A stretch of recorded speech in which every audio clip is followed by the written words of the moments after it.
Halo semuanya, selamat datang di channel YouTube Dian. Oh ya, kenalin dulu, nama saya Dian Ratnasari dari Universitas Jambi.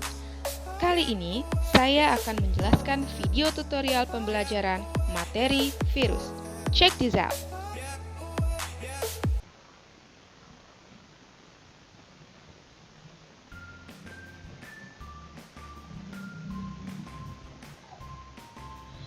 Oke semuanya, selamat datang di dunia virus.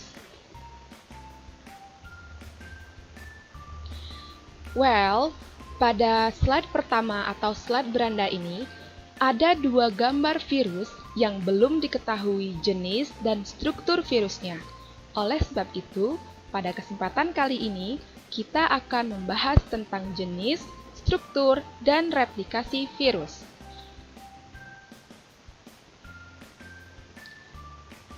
Oke, tujuan pembelajaran dari pembahasan kita kali ini yakni pertama, siswa mampu memahami ciri-ciri virus, dan tujuan yang kedua, siswa mampu menjelaskan replikasi virus.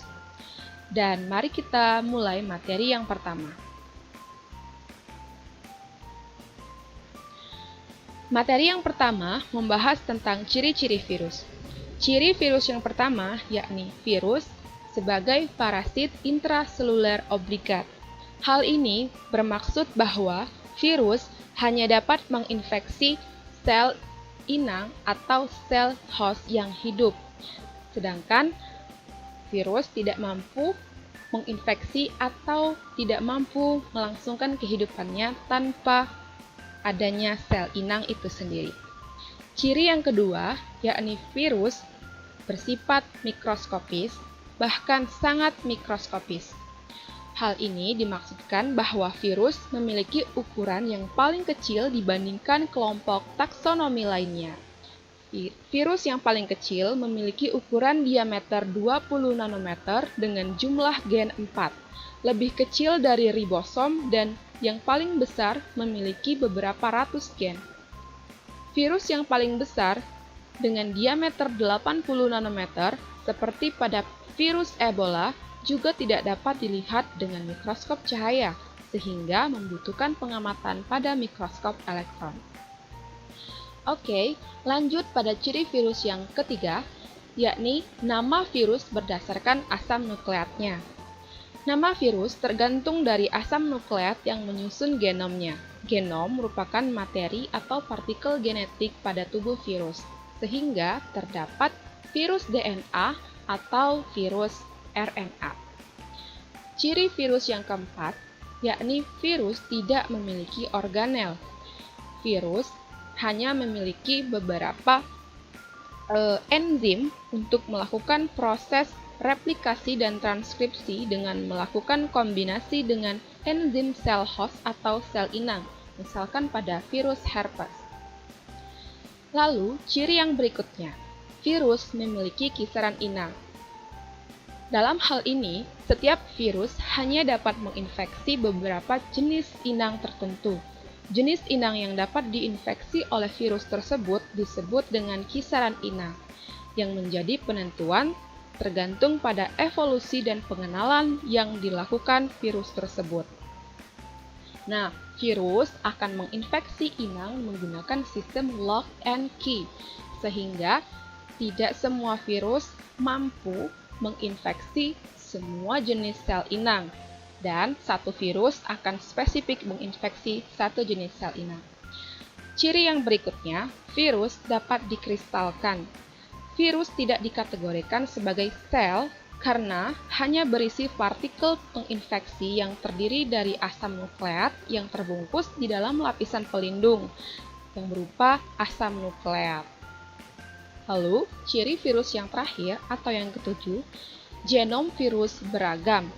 Genom virus tersebut terdiri dari genom konvensional atau DNA untai tunggal atau sering kita dengar sebagai single helix yang dimiliki juga oleh organisme lainnya dan memungkinkan juga untuk Virus itu sendiri memiliki genom jenis RNA, baik RNA untai ganda maupun RNA untai tunggal. Berikutnya,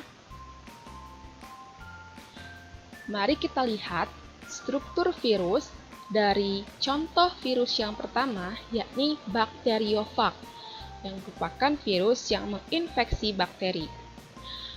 Pada bagian atas terdapat kapsid atau kepala. Kapsid merupakan lapisan pembungkus DNA atau RNA yang merupakan asam nukleat dari virus itu sendiri.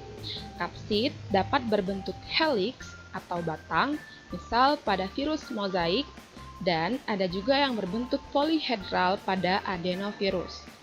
Lalu, kapsid yang paling kompleks ditemukan pada struktur bakteriofag ini, atau disebut sebagai faga.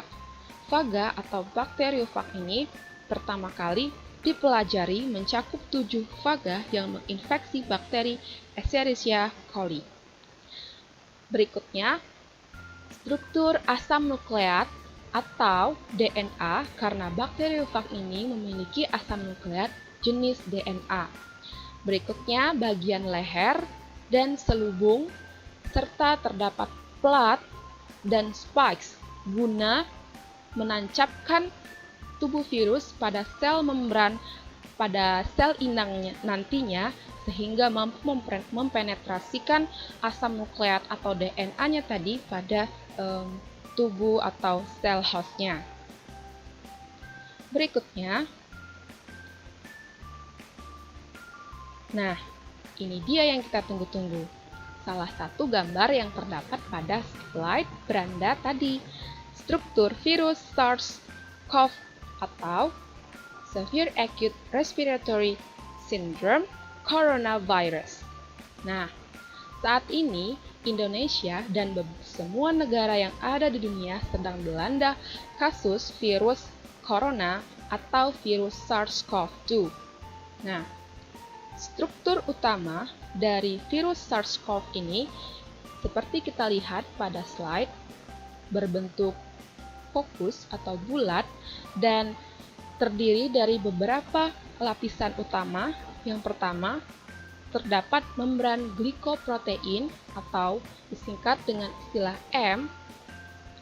Lalu yang kedua, terdapat nukleokapsid protein yang berwarna merah.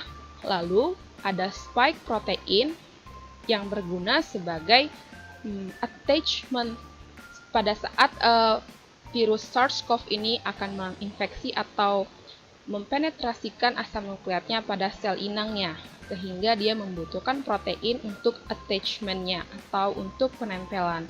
Dan terdapat envelope protein sebagai pelindung dari lapisan yang melindungi asam nukleatnya yang berupa RNA. Jadi, virus SARS-CoV ini adalah jenis virus RNA atau retrovirus.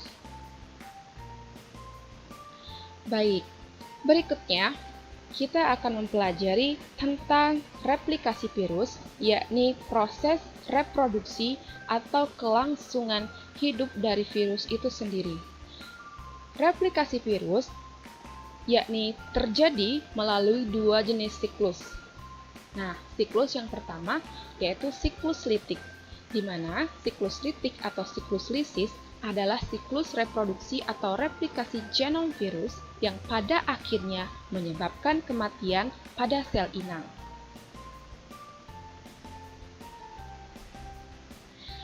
Baik, kita lanjutkan pada replikasi virus melalui siklus litik.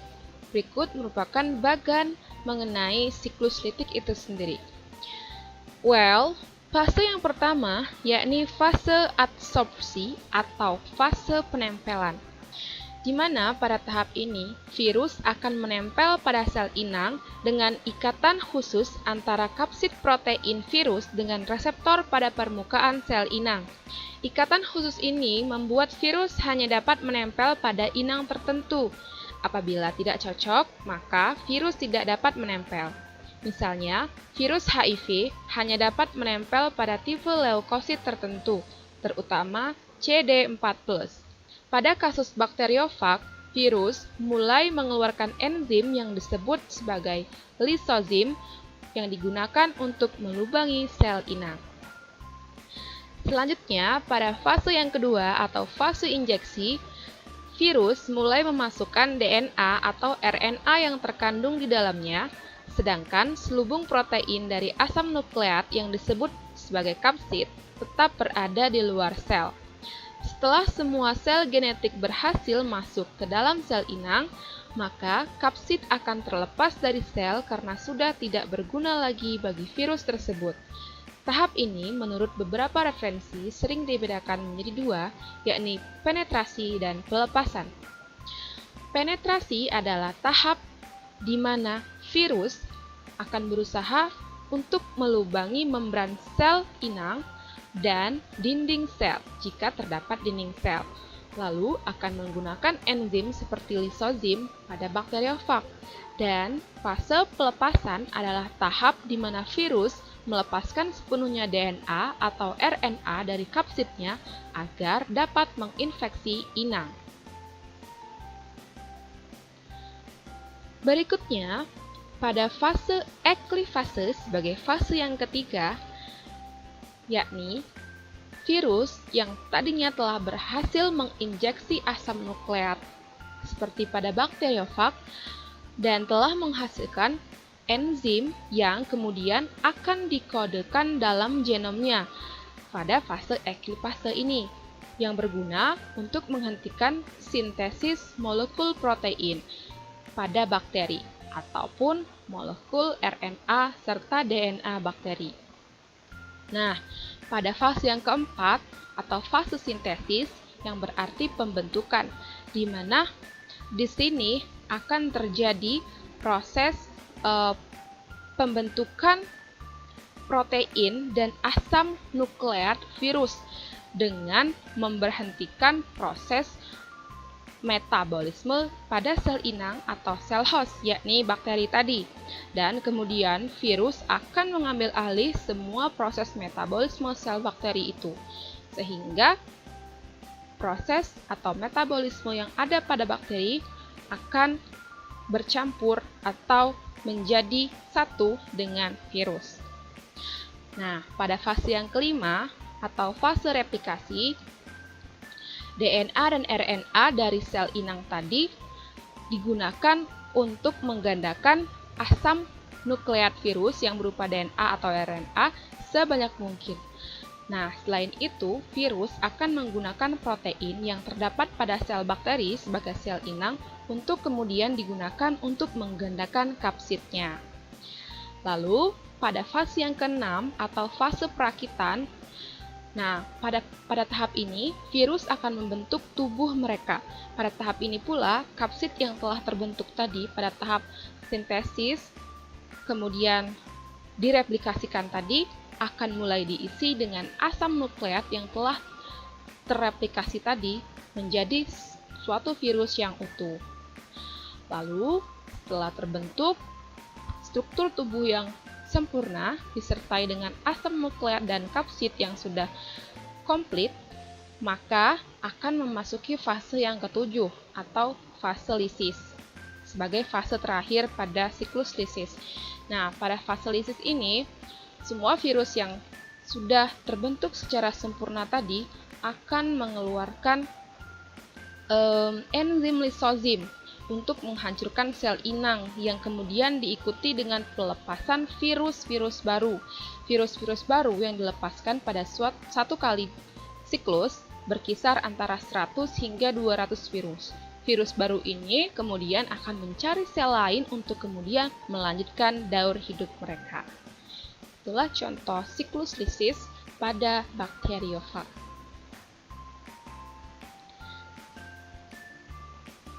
Next,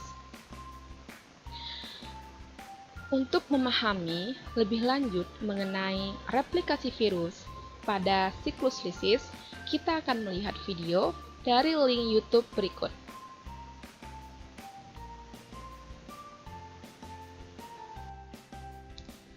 Baik, berikut ini merupakan video animasi daur litik atau siklus litik. Pada daurlitik, virus mengambil alih seluruh aktivitas metabolisme dalam sel, bereplikasi dan menghancurkan sel inang. Virion menempel pada bagian reseptor spesifik sel inang dengan menggunakan serabut ekornya. Pada fase injeksi, selubung ekor berkontraksi untuk membuat lubang yang menembus dinding dan membran sel. Kemudian virus menginjeksi materi genetiknya ke dalam sel inang. Di dalam sel inang, DNA virus menghancurkan seluruh DNA sel inang. Virus kemudian mengambil alih seluruh aktivitas metabolisme sel inang untuk bereplikasi.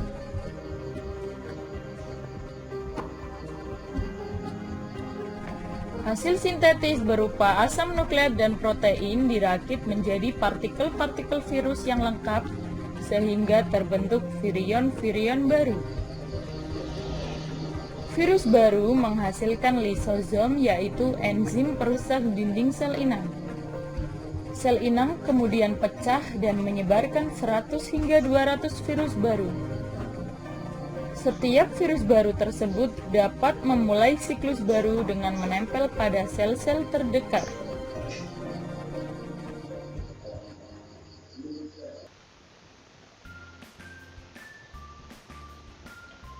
Baik, kita lanjutkan pada siklus kedua dari replikasi virus.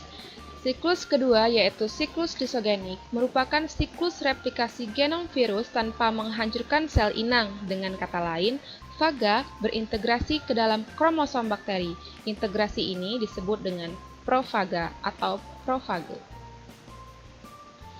Nah, berikut ini merupakan skema dari siklus lisogenik yang dimana pada fase pertama atau fase adsorpsi masih sama dengan fase adsorpsi yang ada pada siklus litik sebelumnya, di mana virus akan menempel pada sel inang dan melubanginya dengan enzim lisosim.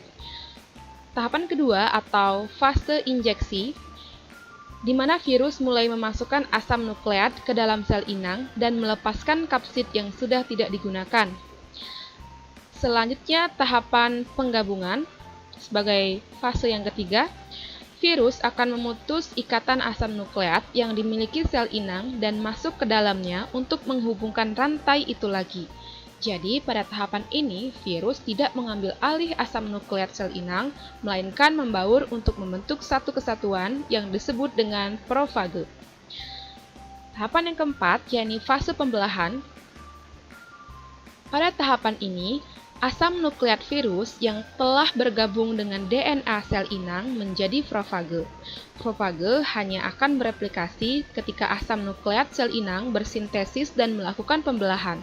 Profage ikut membelah ketika DNA bereplikasi, sehingga jumlah profage akan sama dengan jumlah DNA hasil replikasi sel inang. Dengan cara ini, tentu saja virus tidak merusak sel inang, melainkan membaur menjadi satu dan mensubstitusi beberapa bagian asam nukleat sel inang. Reproduksi virus dilakukan bersamaan dengan reproduksi sel inang, di mana sel inang akan mewariskan asam nukleat atau materi genetik virus pada proses reproduksi sel inang. Pada tahap ini, virus dapat terus membelah mengikuti sel inang atau memasuki daur litik. Nah, berikutnya, fase pemisahan yang sudah memasuki daur litik. Pada saat kondisi lingkungan memburuk, profage yang semula tenang dan tidak merusak akan menjadi aktif. Hal ini biasanya dipengaruhi oleh keadaan lingkungan sekitar, seperti radiasi ultraviolet misalnya. Profage yang aktif akan mulai memisahkan diri dari DNA sel inangnya, kemudian mulai mengambil alih peranan DNA dalam hal sintesis protein.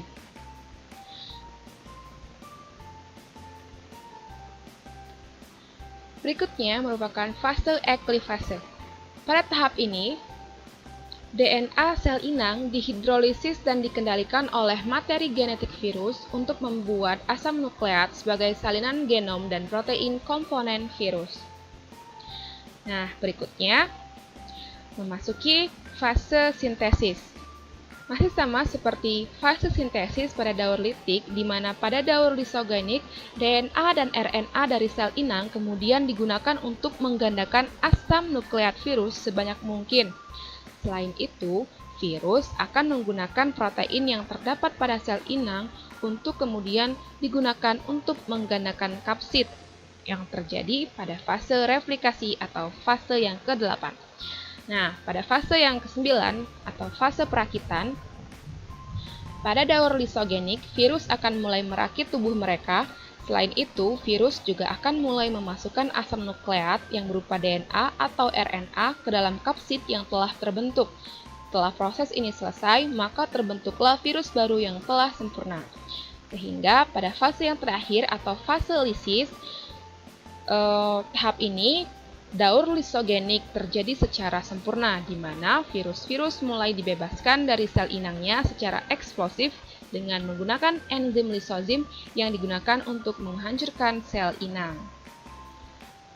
Nah, untuk memahami lebih lanjut mengenai replikasi virus pada siklus lisogenik, mari kita lihat dan pelajari bersama video animasi mengenai siklus lisogenik pada link berikut ini. Baik, berikut ini merupakan video animasi daur lisogenik atau siklus lisogenik pada bakteriofag. Pada siklus lisogenik, DNA virus menjadi bagian dari kromosom sel inang dan bereplikasi memanfaatkan replikasi sel inang. Bakteriofag menempel pada bagian reseptor spesifik sel inang dengan menggunakan serabut ekornya. Pada fase injeksi, selubung ekor berkontraksi untuk membuat lubang yang menembus dinding dan membran sel. Kemudian virus menginjeksi materi genetiknya ke dalam sel inang. DNA virus menempel pada bagian khusus di dalam sel inang. DNA ini kemudian disebut provirus. Setiap kali DNA virus bereplikasi, provirus juga ikut bereplikasi.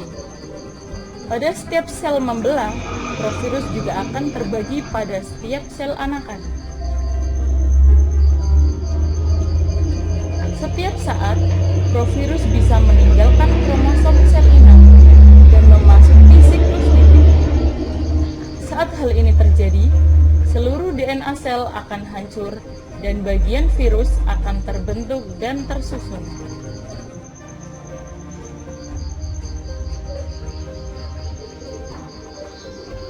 Virus baru akan merusak dinding sel inang yang kemudian pecah dan akan melepaskan virus-virus baru.